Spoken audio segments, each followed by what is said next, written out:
ఎంత over action చేశాడ్రా ఒక్కొక్కడు. Pastor ప్రవీణ్ది accident కాదు హత్య అంటూ ఆంధ్రప్రదేశ్ డిప్యూటీ సీఎం పవన్ కళ్యాణ్ గారిని, కూటమి ప్రభుత్వాన్ని, హిందువులను కుట్రపూరితంగా నిందించిన ప్రతి ఒక్కటిని బొక్కలో వేసి మక్కిలెరగదనమని ఆంధ్ర పోలీసుకు రిక్వెస్ట్ చేస్తున్నారు ప్రజలంతా. ఆంధ్ర పోలీస్ వారు పాస్టర్ ప్రవీణ్ది హత్య కాదు యాక్సిడెంటే అని పక్కాగా నిరూపిస్తూ అఫీషియల్గా కొన్ని వీడియో ఫుటేజ్లు రిలీజ్ చేయగా, అనఫీషియల్గా మరికొన్ని పక్కా ఎవిడెన్స్లు సోషల్ మీడియాలో సర్క్యులేట్ అయ్యేలా చేశారు. ఈ సెన్సిటివ్ అంశానికి సంబంధించి వారెంతో సెన్సిబుల్గా మినిట్ టు మినిట్ డీటెయిలింగ్తో ఇన్వెస్టిగేషన్ చేసిన తీరు అద్భుతం. పాస్టర్ ప్రవీణ్ 2 ప్రాంతాల్లో మద్యం కొన్నట్లు, మద్యం సేవించి వాహనాలు నడిపి ప్రాణాలు పోగొట్టుకున్నట్లు మనకు కనబడుతున్న ఫుటేజ్ల ద్వారా తెలుస్తోంది. కాగా పాస్టర్ ప్రవీణ్ను సపోర్ట్ చేసే వ్యక్తుల దుర్మార్గం ఏ స్థాయికి వెళ్ళిందంటే, ఇంటర్నేషనల్ టెర్రరిస్ట్ టీవీ అల్ జజీరాలో కూడా పాస్టర్ మరణాన్ని రిపోర్ట్ చేస్తూ హిందువులను బ్లేమ్ చేసేంతగా వెళ్ళింది.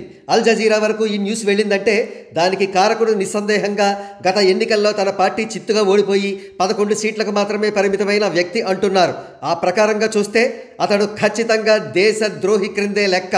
ఇకపోతే కేఏ పాల్ ఉచ్చనీచాలు మరిచి పవన్ కళ్యాణ్ గారే టార్గెట్గా ఏదేదో వాగేశాడు. ఒక రాష్ట్ర డిప్యూటీ సీఎంపై అసత్యపూరిత, దుర్బుద్ధిపూరిత ఆరోపణలు చేసినందుకు అతన్ని వెంటనే అరెస్టు చేయాలి. కేఏ పాల్ బాటలోనే హర్షకుమార్ కానీ, కొంతమంది పాస్టర్లు కానీ మతోన్మాదాన్ని రెచ్చగొట్టే వ్యాఖ్యలు చేశారు. వారంతా ఖచ్చితంగా అరెస్టు కావాల్సిందే.